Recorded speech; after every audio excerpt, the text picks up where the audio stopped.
What is going on, people? Leo here from Creative Tech Lab, and we're back today to talk about the Zhiyun Weebill Lab, specifically on the Sony RX100 VI, which will also now apply to the new 7 because the body is exactly the same. So let's get into it. So first and foremost, welcome to Creative Tech Lab. My name is Leo. This is a YouTube channel to accompany our website, creativetechlab.com, where we do talk about all things creative.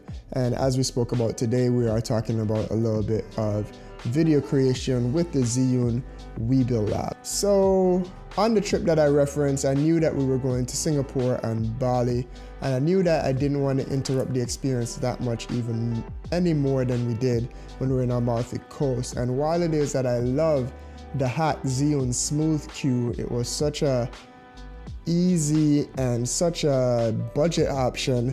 It still takes a lot more time to set up, and more times than not, especially when I'm on vacation, even if it is that I know I want to get a shot, I'm definitely not trying to spend any extra time trying to set up gear or think about gear.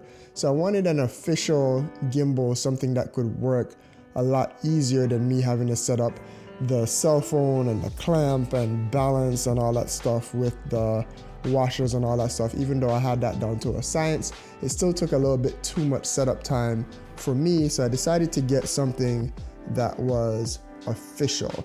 Originally, I was looking at the Feiyutech G6 Plus because that's specifically built for point and shoot cameras. Also, while we're on vacation, DJI came out with the Ronin SC, which that would also been another good candidate because I was really looking at the Ronin S Essentials package, which was in the same price range. And then Zhiyun also came out with the M2, which was exactly what I was trying to create when I did do the hack Smooth Q, was something small, compactable, definitely built for a point and shoot, or maybe like a mirrorless, like a A6400 or something like that.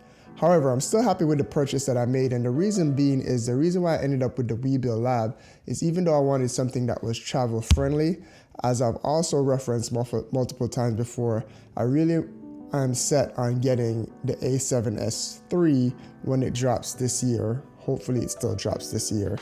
So I didn't want to buy a gimbal that was specifically for the point and shoot and then wouldn't work for a setup with a mirrorless camera with a lens and such. And this little thing works great. I mean, obviously this is built for, the payload for this is way bigger than what this small camera is. While it's on there, if you do need to zoom in, you don't really need to change the balance that much. The gimbal and the motors are obviously strong enough to handle that. So that's one thing that you don't have to worry about. It works just fine. It gets the smooth shots that you need. The locking mechanisms with the RX100 on it actually fits just perfect. So there's that, and then you just lock this last one, and then it doesn't go anywhere, making it the perfect travel setup, as you've probably seen with a lot of different videos there before. But I was able to actually stick this on either the side of my bag in the tripod handle. New bag review coming soon on the Wandered Provoke 31 liter, but it was able to go in the bag, and then it definitely fit into that bag once you took this plate off. It was a little tricky fitting it, but when I do the review on that bag, you actually see how this fits down into it as well. So I don't need to go into the specs and the payload and all that stuff. This gimbal's been out for a while. I just haven't seen too many people talking about it on the RX100.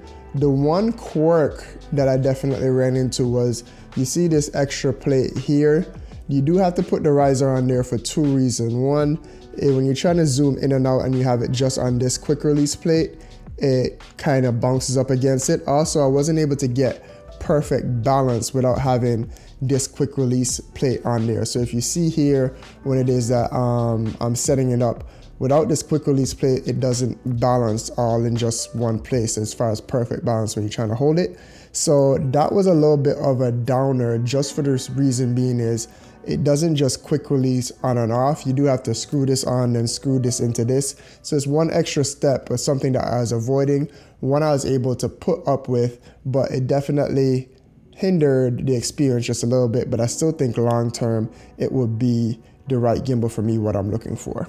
aside from that torque, that's the only thing that I ran into. It worked pretty fine. Other than that, it was great on the trip. I typically mostly use it in pan follow mode, and then just use the go button here for panning up and panning down if I needed to.